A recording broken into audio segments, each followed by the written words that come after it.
Well, as I said at the front, you began with Good Morning Wales. Is that true? Yes, absolutely. First broadcast I ever did was that early morning radio programme, Good Morning Wales. How did they get hold of you in the first place? Well, I was working in industry at the time, in the metal box factory in Neath.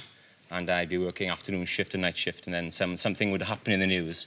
And then somebody, the producer, would ring up and say, Max, we want to write a topical song about, one of them was, I remember, was about when Margaret Thatcher stopped the school milk. Yes. And I had to write that. So the lads that was on the same shift as me had to go out and do my work for me. They'd lock me in a back room with a pencil and some paper, and I'd write the song, and then they'd rush me down to Swansea in the middle of the night. What did the other fellows on the factory floor make of you, Max? Well, the great problem about in work at the time was getting time off work.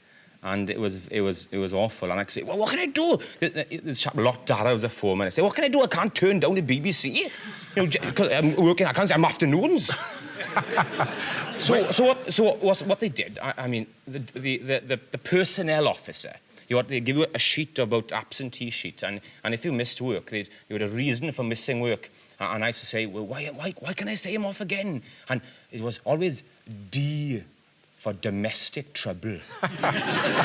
So the personnel manager said to me, he said, I was walking the factory floor one day, and he said, with my toolbox, and he said, he's a lad from Yorkshire, English chap, and he said, I have great admiration for you, Mr. Boyce. He said, you're so damn happy for someone who's had so much domestic trouble.